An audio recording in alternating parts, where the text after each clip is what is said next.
السلام علیکم ورحمۃ اللہ وبرکاتہ۔ معزز سامعین کرام، عزیز دوستوں اور نوجوان ساتھیوں، جیسا کہ اس سے پہلے بھی ہم نے اس بات کا مذاکرہ آپ کے ساتھ بارہا کیا ہے کہ قرآن میں آنے والی اصطلاحوں کو اگر قرآن سے ہی سمجھنے کی ہم کوشش کریں گے تو شاید بڑی آسانی کے ساتھ ہم کو اس بات کو سمجھنے میں آسانی ہوگی یا سہولت ہوگی کہ جو کچھ ہم باتوں کو جانتے ہیں وہ کس حد تک درست ہیں اور کس حد تک درست نہیں ہیں۔ چنانچہ اس سلسلے میں ایک بات ہم نے اس سے پہلے بھی کی تھی اور پھر دوبارہ اس بات کو ہم دوسرے زاویے سے آپ کے سامنے پیش کرنا چاہیں گے، جس کو قرآن نے ذکر کیا ہے اور جس ٹرم کے ساتھ قرآن کی ایک پوری سورت جانی جاتی ہے، جس کو سورۃ المؤمنون کہا جاتا ہے، سورہ مومن۔ چنانچہ وہ سورت شروع ہوتی ہے قرآن کے 18ویں پارے کی ابتدا سے، جو اس طرح پڑھی جاتی ہے کہ بسم اللہ الرحمن الرحیم، قد افلح المؤمنون الذین هم فی صلاتهم خاشعون والذین هم عن اللغو معرضون والذین هم للزکاة فاعلون والذین هم لفروجهم حافظون الا علی ازواجهم او ما ملکت ایمانهم فإنهم غیر ملومین فمن ابتغى وراء ذلك فأولئك هم العادون والذین هم لأماناتهم وعهدهم راعون والذین هم بشهاداتهم قائمون والذین هم علی صلواتهم یحافظون اولئک هم الوارثون الذین یرثون الفردوس هم فیہا خالدون۔ اس طرح قرآن کی ان آیات کے اندر ہمارے اس ذہنی خاکے کو توڑ دیا گیا ہے، جس ذہنی خاکے یا سانچے کے تحت ہم لوگ لفظ مومن کا ڈیفینیشن عام طور پر سمجھتے ہیں۔ جیسے اگر میں اپنے تمام ساتھیوں کے درمیان اس بات کا تذکرہ کروں کہ ہم میں سے کون کون وہ ہے جو اپنے آپ کو مومن سمجھتا ہے اور مومن ہے، تو میں سمجھتا ہوں کہ ہمارے تمام ہی ساتھی اس بات کے دعوے دار ہوں گے کہ میں مومن ہوں، میں مومن ہوں، میں مومن ہوں۔ اور اگر یہ پوچھا جائے کہ صاحب آپ مومن کیوں ہیں، کیا وجہ ہے یا کیا بنیاد ہے جس کی بنیاد پر آپ کہتے ہیں کہ میں مومن ہوں، تو ہم ایک ہر فرد کہے گا کہ ہم لوگ چونکہ کلمہ لا الہ الا اللہ پڑھنے والے ہیں اور ایک مسلمان گھرانے سے ہمارا تعلق ہے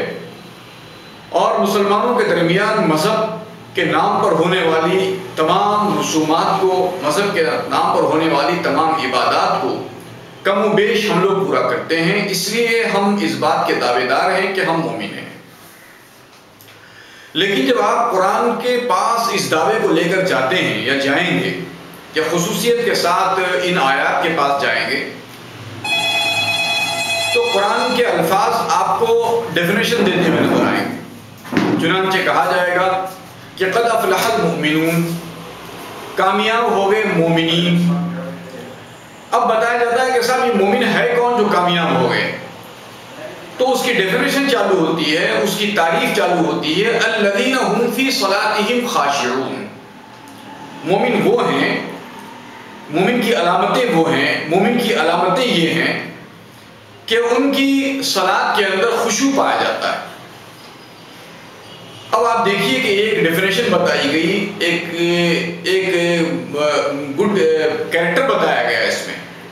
اور اس گڈ کیریکٹر سے مومن کی صفات، مومن کی یوں سمجھیے کہ کوالٹیز اللہ نے قرآن میں بیان فرمایا کہ الذین هم فی صلاتهم خاشعون، وہ لوگ جو صلات کے اندر خشوع اختیار کرتے ہیں، یعنی خشوع کا معنی ہوتا ہے دل کا جھکاؤ، ہمبلنس، انسان کی پرسنالٹی کا ہمبلنس، انسان کی پرسنالٹی کی ماڈسٹی، یہ اللہ اس کی ڈیفینیشن بتاتے ہیں کہ مومنون وہ ہیں جن کی پرسنالٹی اور جن کی صلات کے اندر خشوع ہوتا ہے۔ اب صلات میں خشوع کیسے آئے گا تو آپ خود سمجھ سکتے ہیں کہ جو کچھ ہم لوگ صلات میں پڑھتے ہیں، قرآن کی آیتیں ہوتی ہیں، قرآن کے مضامین ہوتے ہیں، اللہ کی بڑائی کے کلمات ہوتے ہیں، ان تمام کلمات اور ان تمام الفاظ کو جب ایک انسان پورے شعور اور پورے یعنی سینس کے ساتھ وہ ان کو جب دہراتا ہے، جب ان کو اپنے زبان سے الفاظ کو ادا کرتا ہے، تو جو کچھ اس کے نتیجے میں، جو کچھ اس کے رزلٹ کے طور پر ہماری لائف میں، ہماری پرسنالٹی کے اندر پیدا ہونا چاہیے، اس پرسنالٹی میں پیدا ہونے والی چیز کو اللہ نے فرمایا کہ وہ خشوع ہوتا ہے، یعنی ان کے اندر ہمبلنس آتا ہے، ان کے اندر ماڈسٹی آتی ہے۔ اب آپ مومنون کا لفظ لے کر ایک ڈیفینیشن پہ آپ ٹک لگا لیجئے کہ اگر آپ کی پرسنالٹی میں ہمبلنس ہے، آپ کی طبیعت میں جھکاؤ ہے، دوسروں کے لیے ریسپیکٹ ہے، اور اللہ کی بڑائی آپ کے مائنڈ اور دماغ کے اوپر چھائی بھی ہے، تو آپ پہلا ایک یوں سمجھیے کہ ایک گڈ کیریکٹر کے اوپر اپنے نشان لگا لیں کہ ہاں صاحب یہ تو الحمدللہ میرے اندر ہے، اور میرے اندر اس چیز کو پیدا کرنے کے لیے قرآن کا اتنا بڑا رول ہے۔ اور اس کے بعد اللہ فرماتے ہیں وَالَّذِينَ هُمْ عَنِ اللَّغْوِ مُعْرِضُونَ، دوسرا ڈیفینیشن اللہ مومن کا بتاتے ہیں کہ وہ بیکار قسم کی باتوں کو اوائڈ کرنے والے ہوتے ہیں۔ اب آپ دیکھیے کہ کتنا گڈ کیریکٹر ایک مومن کا، کہ اللہ اس کے گڈ کیریکٹر کے اندر یہ بات شامل فرماتے ہیں، کہتے ہیں کہ اس کی علامت یہ ہے، اس کا سمبل یہ ہے، اس کی نشانی یہ ہے، اس کی آئیڈینٹی یہ ہے کہ پہلے تو اس کی طبیعت اور اس کی مزاج کے اندر، اس کی پرسنالٹی میں ہمبلنس ہوتا ہے، اس کی طبیعت میں جھکاؤ ہوتا ہے، وہ مسجد میں جائے تو اپنے آپ کو جھکا ہوا ظاہر کرتا ہے، جب وہ بازار میں آئے تو وہ اپنے آپ کو جھکا ہوا ظاہر کرتا ہے، جب وہ اپنی سوسائٹی اور اپنے ماحول میں رہے تو اس کی طرف سے کسی آدمی کو اکڑ کا تجربہ نہیں ہوتا، بڑائی کا تجربہ نہیں ہوتا، ایگو کا تجربہ نہیں ہوتا، بلکہ اس سے تو ہمبلنس اور ماڈسٹی کا تجربہ لوگ کرتے ہیں۔ لوگوں کو جو ایکسپیرینس اس سے ہوتا ہے وہ ماڈسٹی اور ہمبلنس کا ہوتا ہے۔ اور دوسری بات، دوسرا تجربہ لوگ یہ کرتے ہیں، خود اس کی پرسنالٹی میں یہ بات ہوتی ہے کہ وہ بیکار قسم کی ہر چیز سے اپنے آپ کو اوائڈ کرتا ہے، اپنے آپ کو روکتا ہے۔ اسی کو اللہ نے فرمایا کہ وَالَّذِينَ هُمْ عَنِ اللَّغْوِ مُعْرِضُونَ۔ اب اس کیریکٹر کے اندر آپ دیکھیں گے تو آپ دیکھیں گے کہ زندگی کے بے شمار مسئلے وہ ہوتے ہیں جن کے اندر آپ فضول کاموں کے اندر انوالو ہوتے ہیں، فضول باتوں کے اندر انوالو ہوتے ہیں، آپ کا ٹائم خراب ہوتا ہے، آپ کی انرجی ویسٹ ہوتی ہے، آپ کی جو ہے قیمتی صلاحیتیں، قیمتی اوقات آپ کی ویسٹ ہوتے ہیں۔ اگر آپ اس کو اوائڈ کرنے والے بن جائیں گے، آپ بیکار چیزوں سے اپنے آپ کو روکیں گے، تو پھر دوسرا ٹک آپ لگا سکتے ہیں اپنی پرسنالٹی کے اوپر کہ میں مومن اس لیے ہوں کہ میری طبیعت میں ہمبلنس ہے، ماڈسٹی ہے، اور میں بیکار قسم کی چیزوں سے اپنے آپ کو روکتا ہوں اور بیکار باتوں سے میں اپنے آپ جو ہے اوائڈ کرتا ہوں۔ اس کے بعد تیسرا کیریکٹر اللہ نے فرمایا وَالَّذِينَ هُمْ لِلزَّكَاةِ فَاعِلُونَ، اور وہ خود کی اپنی پرسنالٹی کو پیوریفائی کرنے کے لیے اور سوسائٹی میں دوسروں کی پرسنالٹی کو پیوریفائی کرنے کے لیے جو رسپانسبلٹی اس کی ہے، اگر وہ باپ ہے تو اپنے بچوں کے کیریکٹر کے اندر، اپنے بچوں کی لینگویج کے اندر، اپنے بچوں کے رہن سہن کے اندر پیوریفیکیشن پیدا کرنا، ان کو بیکار چیزوں سے ان کو بچانا، اور ان کی طبیعت اور ان کے مزاج میں ہمبلنس اور ماڈسٹی کو داخل کرنے کے لیے جو ایکٹیویٹی کر سکتے ہیں وہ ایکٹیویٹی کرنا۔ اب اس کے اندر ہر آدمی اپنا اپنا کیریکٹر، اپنا رول تلاش کرے گا۔ اگر دادا ہے، نانا ہیں، ایسے لوگ ہیں جو اپنی زندگی کے کامن ایکٹیویٹیز سے اب مطلب ریٹائرڈ ہو چکے ہیں، اب وہ اپنی اپنی جاب تلاش کریں گے، اب وہ اپنے گھر کے اندر ماڈسٹی، ہمبلنس، بیکار چیزوں سے لوگوں کو روکنا، ان تمام چیزوں کے اوپر ورک آؤٹ کرتے جائیں گے اور اس کے لیے وہ کوشش کرتے رہیں گے۔ اور اگر باپ ہے تو اپنی پرسنالٹی کو، اپنے بچوں کی پرسنالٹی کو، ان کے کیریکٹر کو ڈیولپ کرنے کے لیے وہ ایکشن میں رہے گا، ہمیشہ ایکٹیو رہے گا، ہمیشہ اس کی پلان کرتا رہے گا۔ اس قسم کے کیریکٹر کو اللہ نے فرمایا کہ مومن ہے۔ اب اگر کوئی یہ کہے کہ صاحب آپ مومن کیوں ہیں، تو آپ یہ کہہ سکتے ہیں کہ قرآن نے جو علامتیں مومن کی بتائی ہیں ان میں سے 100 علامتیں، 100 کوالٹیز میں نے اپنے اندر ڈیولپ کی ہے یا ڈیولپ کرنے کی کوشش کر رہا ہوں، اس لیے میں اپنے آپ کو مومن کہنے کا اپنے پاس استحقاق رکھتا ہوں، اپنے پاس حق رکھتا ہوں۔ میری طبیعت میں ماڈسٹی پیدا کرتا ہوں، اپنے بچوں کی طبیعت میں ماڈسٹی پیدا کرتا ہوں، اپنے آپ کو بیکار چیزوں سے روکتا ہوں، اور اپنے بچوں کو اور اپنے ساتھیوں کو بیکار چیزوں میں انوالو ہونے سے ان کو بچانے کی کوشش کرتا ہوں، اپنے آپ کو پیوریفائی کرتا ہوں، اپنے بچوں کو، اپنے لوائقین کو پیوریفائی کرنے کے لیے ہمیشہ ایکشن پلان بناتا رہتا ہوں۔ والذین هم عن اللغو معرضون والذین هم للزکاۃ فاعلون۔ ایک مضمون یہ بھی ہو سکتا ہے اس کا جیسا عموماً لیا جاتا ہے کہ وہ زکوٰۃ کے لیے کام کرنے والے ہوتے ہیں، مالی زکوٰۃ جو نکالی جاتی ہے سال میں ایک مرتبہ، اس کے لیے وہ ایکٹیو رہتے ہیں۔ علماء نے یہ بھی ترجمہ لیا ہے کہ وہ اپنی اور اپنے بال بچوں کی پیوریفیکیشن کے لیے، اپنے اور اپنے بچوں کے تزکیے کے لیے، اپنے اور اپنے بچوں کے مورلز کو ڈیولپ کرنے کے لیے وہ ہمیشہ ایکٹیو رہتے ہیں، وہ پلان کرتے رہتے ہیں۔ والذین هم للزکاۃ فاعلون والذین هم لفروجہم حافظون۔ اس کے بعد فرمایا اللہ رب العزت نے کہ وہ اپنی شرمگاہوں کی حفاظت کرنے والے ہوتے ہیں۔ اب ایک آدمی کا کریکٹر یہ ہو جائے کہ وہ ہمبل ہو، ایک آدمی کا کریکٹر یہ ہو جائے کہ وہ بیکار چیزوں سے اپنے آپ کو روکے، ایک آدمی کا کریکٹر یہ ہو جائے کہ وہ رات دن اپنی پرسنالٹی کو ڈیولپ کرنے، اپنی پرسنالٹی کو پیوریفائی کرنے کی فکر کرتا رہے، تو یقینی طور پر اس کریکٹر کے اندر یہ بھی بات شامل ہو جائے گی کہ وہ اپنے کریکٹر کو، اپنے مورلز کو اور اپنی جنسیات کو بھی اپنے آپ کو اس معاملے میں پیوریفائی کرنے اور اپنے آپ کو پاک رکھنے، اپنے آپ کو، اپنے کریکٹر کو اس سے صاف رکھنے کی کوشش کرے گا۔ اللہ فرماتے ہیں آگے آیات کے اندر کہ والذین هم لفروجہم حافظون الا علی ازواجہم او ما ملکت ایمانہم فانہم غیر ملومین۔ سوائے ان عورتوں کے، سوائے ان کے ان پارٹنرز کے جو ان کے لائف پارٹنرز ہیں، سوائے ان کے اور کسی کے اندر ان کو کوئی انٹرسٹ نہیں ہوتا ہے۔ فمن ابتغى وراء ذلك فاولئک هم العادون۔ پر جو کوئی آدمی جو اس کی جائز حدود ہیں، ان حدود کے علاوہ کچھ اور چیز تلاش کرے، ڈھونڈے، تو اللہ فرماتے ہیں یہی وہ لوگ ہیں جو اپنی باؤنڈریز کو پار کرنے والے ہیں۔ اس کے بعد ایک اور کیریکٹر اللہ بتاتے ہیں، والذین هم لاماناتہم وعہدہم راعون۔ اور وہ اپنی امانتوں کو، اپنی امانتوں کا اور اپنے کمٹمنٹس کا کی رعایت کرنے والے ہوتے ہیں۔ اب امانت کے اعتبار سے کچھ مال، پیسہ، دولت، یہ ساری چیزیں بھی امانت میں آتی ہیں۔ ساتھ ساتھ ایک بات اور بھی اچھی طرح سے نوٹ کریں آپ، اگر کوئی آدمی آپ کو اپنی کوئی راز کی بات بتاتا ہے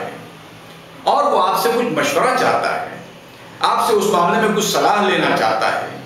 آپ سے اس معاملے میں کچھ آپ سجیشنز لینا چاہتا ہے، اس لیے وہ آپ کے سامنے اپنی کوئی انٹرنل اور پرسنل باتیں کرتا ہے، تب بھی چاہیے آپ کو کہ وہ بھی آپ کے پاس امانت ہے۔ اور اگر اتفاقی طور پر کوئی آدمی اسپیشلی اس بات کو ذکر بھی کر دیتا ہے کہ صاحب یہ بات آپ کسی اور سے نہ بتائیں، تو اب آپ کے اوپر لازم ہو جاتا ہے کہ یہ آپ اپنے اندر کوالٹی پیدا کریں کہ آپ اس کو اپنے طور پر پوری طرح سے سیف رکھیں، کسی اور کے سامنے بھی آپ اس بات کو بیان نہ کریں۔ بلکہ میں تو یہ بھی کہتا ہوں کہ جو لوگ شادی شدہ ہیں ان کو چاہیے کہ ایسے معاملات اپنی لائف پارٹنر یعنی اپنی بیوی سے بھی اس کو ذکر نہ کریں۔ اور ہماری بہنوں سے بھی یہ کہوں گا کہ اگر کوئی بات اپنی بہن کی آپ کو معلوم ہوتی ہے اور وہ آپ سے کسی صلاح یا مشورے کے لیے کسی اپنی سیکرٹ بات کو، کسی اپنے پرسنل معاملے کو آپ کے ساتھ کرتی ہے تاکہ آپ کے ذریعے سے کوئی سلوشن اس کو ملے، آپ کے تھرو اس کو کوئی صلاح مل سکے، مشورہ مل سکے، تو میں تو یہ کہتا ہوں کہ آپ اس کو امانت سمجھیں اور اس کا ذکر اور اس کا تذکرہ آپ اپنے شوہر تک بھی نہ کریں۔ اور اسی طرح میں اپنے نوجوان دوستوں سے اور ساتھیوں سے کہوں گا کہ کوئی دوست آپ کا، چاہے وہ کتنا ہی دور کا دوست کیوں نہ ہو، اگر وہ آپ کو یہ سمجھتا ہے کہ فلاں میٹر میں اس سے مشورہ کر سکتا ہوں، سجیشن لے سکتا ہوں، میں اپنی سیکرٹ بات بول کر اس سے کوئی صحیح ڈائریکشن کے اندر اپنے کام کو ڈیزائن کر سکتا ہوں، تو آپ کا کوئی نیئرسٹ یا قریبی دوست ہو، اس کے سامنے بھی اس راز کو آپ دوسرے کے نہ بولیں۔ کیوں؟ یہ بھی امانت کے اندر شامل ہوتا ہے۔ اس کو اللہ فرماتے ہیں والذین هم لاماناتہم وعہدہم راعون۔ اور جو عہد و پیمان آپ نے کیے ہیں اس کی وہ پوری رعایت کرنے والے ہوتے ہیں۔ عہد و پیمان، کمٹمنٹس، اس معاملے میں ہمارے نوجوان ساتھی جس کے بارے میں ہم نے بار بار اس بات کا تذکرہ کیا ہے،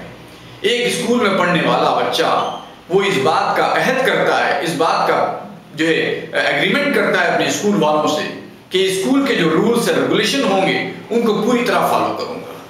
کوئی کالج کا نوجوان ہوتا ہے وہ اپنے کالج کے مینجمنٹ سے اس بات کا کمٹ کرتا ہے کہ کالج کے جو رولز اور ریگولیشن ہوں گے ان کو میں پوری طرح فالو کروں گا۔ اسی طرح اگر آپ کسی جاب سے متعلق ہو جاتے ہیں، جب آپ کسی جاب کو لے لیں گے، کہیں جاب کرنے کے لیے آپ چلے جائیں گے، وہاں بھی آپ اپنے باس سے، اپنی کمپنی سے کمٹ کر دیں کہ جو کام میرے ذمے دیا گیا ہے وہ میں پوری دیانتداری اور امانتداری کے ساتھ کروں گا، اور پورے مینجمنٹ اور پورے عملے کے ساتھ، پورے ساتھیوں کے ساتھ، پورے کولیگز کے ساتھ، ان کے ساتھ میں ایک دوستانہ ماحول کے اندر اپنی ایک پورے گڈ کریکٹرز کے ساتھ میں اس کے ساتھ پیش آؤں گا۔ اس قسم کی باتوں کو علامت بتائی اللہ نے مومن کی، والذین هم لاماناتہم وعہدہم راعون والذین هم بشہاداتہم قائمون، اور یہ وہ لوگ ہیں جو اپنی شہادتوں، اپنی گواہیوں کو، اپنے وٹنسز کو کیا کرتے ہیں؟ قائم رکھنے والے ہوتے ہیں، کہ جو وٹنس انہوں نے دیکھا ہے، جو شہادت انہوں نے دی ہے، اس کے اوپر وہ اسٹیبلش رہتے ہیں، اپنے آپ کو قائم رکھنے والے ہوتے ہیں۔ اس کے بعد اللہ کہتے ہیں کہ یہ وہ لوگ ہیں جو مومن ہیں۔ یہ سارے کریکٹر کو دیکھنے سے ایسا اندازہ ہوتا ہے، آپ بھی دیکھ رہے ہوں گے، کہ ان سارے گڈ ڈیڈز کو جب ایک آدمی اپنی پریکٹیکل لائف کا حصہ مان لیتا ہے، اور یہ سارا کا سارا اس لیے مانتا ہے کہ اس کی جواب دہی مجھے خدا کے پاس کرنی ہے، یہ اس لیے مانتا ہے کہ میرے خدا نے جو مجھے پیدا کیا اور ساری کائنات کو پیدا کیا، اس نے میرے لیے یہ رولز اور ریگولیشن جو ہے مجھے پیش کیے ہیں اور میں نے اس کو ایکسیپٹ کیا ہے، تو اسی کو کہتے ہیں اللہ پر ایمان لانا، اسی کو کہتے ہیں آخرت پر یقین رکھنا۔ میں اس کو ادا کروں گا ویسے، میں اس کو فلفل کروں گا ویسے جیسے خدا نے کہا ہے، تو کیا ہوگا؟ اس کے گڈ ریزلٹ مجھے اس دنیا میں بھی ملیں گے اور آخرت میں بھی ملیں گے۔ اس قسم کا پختہ یقین، آخرت پر یقین کرنا ہے۔ اور جب ایسا کرتے ہیں اور آپ اور میں، تو جو چیز وجود میں آتی ہے، جو چیز اسٹیبلش ہوتی ہے اس لائف کے اندر، سوسائٹی کے اندر، وہ ہوتا ہے امن، وہ ہوتا ہے پیس، وہ ہوتا ہے اطمینان، چین۔ یہ چین و اطمینان والی لائف کو اسٹیبلش کرنے والا آدمی مومن کہلاتا ہے۔ اور ایسے ہی مومن کے لیے اللہ رب العزت نے فرمایا کہ اولئک هم الوارثون، یہی لوگ جنت کے وارث ہوں گے۔ الذین یرثون الفردوس هم فیہا خالدون، یہ لوگ جنت الفردوس کے وارث ہوں گے، یعنی اس کے مالک ہوں گے، جس میں وہ ہمیشہ ہمیشہ رہیں گے۔ تو میں سمجھتا ہوں کہ ہمارے نوجوان ساتھیوں سے جو باتیں ہم کرتے ہیں اس کے اوپر وہ غور کریں گے، اور اپنے مائنڈ میں رہنے والے پرانے خیالات کو نکال کر باہر کریں گے، اور قرآن نے جو مومن کا، قرآن نے جو مسلم کا، قرآن نے جو ایمان کا ڈیفینیشن دیا ہے، اس ڈیفینیشنز کو اچھی طرح سے ہمارے مائنڈ کے اندر ہم بٹھاتے چلے جائیں گے، تو انشاءاللہ اللہ کی ذات سے امید ہے کہ ہم ایک ایسے انسان بنیں گے جس کی ریکوائرمنٹ ہمارے گھر میں بھی ہے، ہم ایک ایسے انسان بنیں گے جس کی ریکوائرمنٹ باہر مارکیٹ میں بھی ہے، اور پھر ہم ایسے انسان بنیں گے جس کی ریکوائرمنٹ آخرت کے اندر خدا کو ہوگی، اور ایسے ہی لوگوں کو خدا جنت میں بسائے گا۔ میں سمجھتا ہوں کہ یہ باتیں بہت ہی کافی ہیں ایمان اور مومن کے ڈیفینیشن کو سمجھنے کے لیے۔ ہم سب اس بات کا عہد کریں گے کہ ہم لوگ وہ مومن بننے کی کوشش کریں گے جس مومن کی ڈیفینیشنز اللہ نے اپنی کتاب میں اس طرح بیان کی ہے۔ تو تمام ساتھیوں سے آج کے لیے اجازت چاہتے ہیں۔ السلام علیکم ورحمۃ اللہ وبرکاتہ۔